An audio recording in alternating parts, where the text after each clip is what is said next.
Apple Inc. is the world's most profitable company, and today it enjoys huge successes in the electronics industry.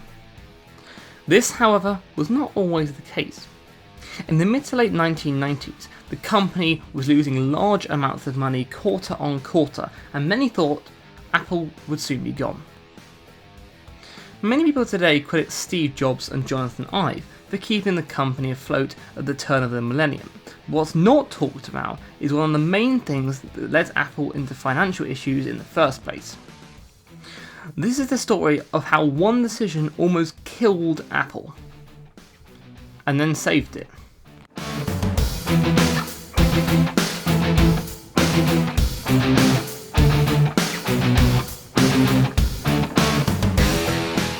Back in 1984, when the original Macintosh was launched, there was no standard PC processor manufacturer like today with either AMD or Intel. Systems had processors made by lots of different companies. When the Mac launched, Apple decided to incorporate a Motorola 68000 processor in it. The performance of the chip was good, and so Apple continued to use the 68000 series chipsets in the various Macintosh computers that came after the Mac 128K, such as the Macintosh Classic, Mac LC, Mac SE, and the portable/PowerBook lines. However, the limitations of the 68000 series chipsets became a problem in the early 1990s. As Intel pushed hard and released the i486 and subsequently Pentium processors, Apple computers became relatively slower and slower. Apple, under the leadership of CEO John Sculley, decided to abandon Motorola chips and switch their lineup to the new RISC PowerPC architecture.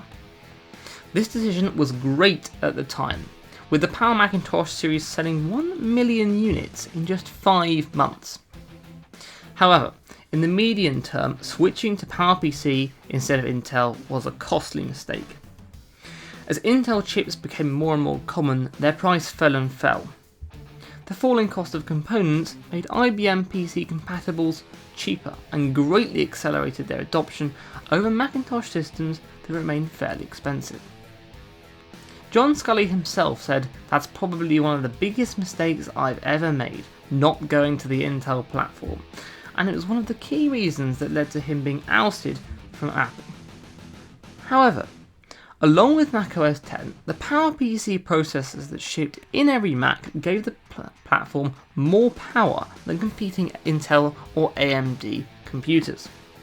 The 1999 iBook G3, for instance, was more powerful than any other Intel notebook on the market at the time, which helped Apple convince dedicated power users and creative professionals, its two most loyal markets, to stay with the platform.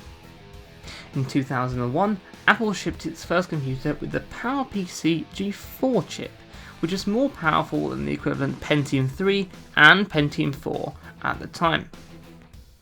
The higher performance of the chips helped them sell hundreds of thousands of computers during the late 90s and early 2000s, and while many would say that their design or operating system was the reason for their success, it is worth mentioning the significant advantages these machines had in processing power compared to their competition.